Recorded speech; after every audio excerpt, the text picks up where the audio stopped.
આજથી થોડાક દિવસ પહેલાં અમરેલી જિલ્લાના જાફરાબાદ ખાતે આવેલા સિયાળ બેટમાં ભાડાને લઈને વિવાદ થયો હતો।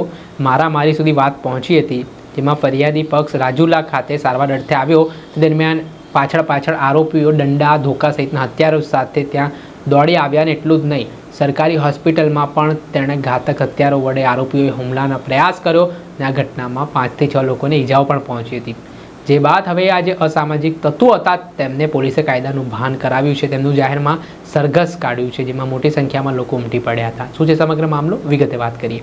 વૈષ્ણવજન તો તેને કહીએ જે પીડ પરાઈ જાનાને રે। નમસ્કાર દર્શક મિત્રો, નવજીવન ન્યૂઝમાં આપનું સ્વાગત છે। હું છું ફૈઝાન।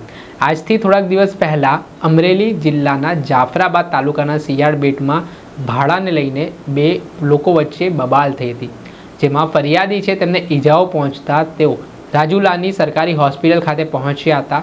ફરિયાદીની સાથે તેમના 2-3 લોકો પણ હતા, તેમને પણ ઈજાઓ પહોંચી હતી ને પાછળ આરોપીઓ બદલા લેવાની ભાવનાથી રાજુલા સરકારી હોસ્પિટલ સુધી પહોંચી ગયા હતા અને ધોકા, પાઇપો સહિતના હથિયારો સાથે આરોપીઓએ ફરી ફરિયાદી ઉપર હુમલો કર્યો હતો। આ ઘટનાના સીસીટીવી ફૂટેજ પણ સરકારી હોસ્પિટલના સામે આવ્યા હતા। આ ઘટના બાદ કાયદાની વ્યવસ્થાની સ્થિતિ સામે સવાલો પણ ઉઠ્યા હતા। રાજુલા પોલીસ સ્ટેશન અને સિયાળબેટ બંને પોલીસ સ્ટેશન ખાતે આ મામલે ફરિયાદ પણ નોંધાઈ હતી। ત્યારબાદ આરોપીઓની સાન પોલીસે ઠેકાણે લાવી છે। આ ઘટનામાં સંડોવાયેલા જે આરોપીઓ છે તેમનું પોલીસે જાહેરમાં સરઘસ પણ કાઢ્યું છે। કાયદોની વ્યવસ્થાને હાથમાં લેનાર જે આરોપીઓ હતા તેમને પોલીસે કાયદાનું ભાન કરાવી છે, તેમની સાન ઠેકાણે લાવી છે।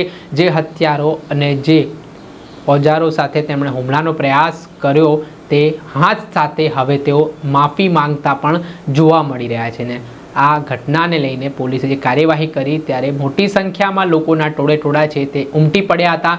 ગુના દાખલ થયા હતા અને કેટલા લોકોની ધરપકડ ગઈકાલે જે સિયાળબેટ ખાતે, પીપાઓની જેટ્ટી ખાતે તથા રાજુલાની સિવિલ હોસ્પિટલ ખાતે જે અલગ અલગ બનાવ બનેલ હતા એમાં ત્રણેય જે બનાવો હતા એમાં ગુના દાખલ કરવામાં આવેલ હતા।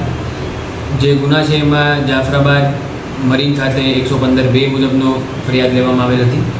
પીપાઓની જેટ્ટી ખાતે પીપાઓ મરીન પોલીસ સ્ટેશનમાં તથા રાજુલા ખાતેનો બનાવ રાજુલા પોલીસ સ્ટેશનમાં 109(1) જે અગાઉની 307 હતી એ મુજબ ખૂનની કોશિશનો બનાવની ફરિયાદ લેવામાં આવેલ હતી।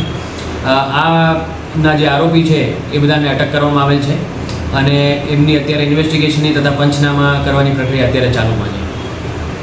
કેટલા આરોપી? કુલ 14 આરોપી પકડવામાં આવેલ છે અને અત્યારે એમની પૂછપરછ તથા આગળની ઇન્વેસ્ટિગેશન પ્રક્રિયા ચાલુ છે।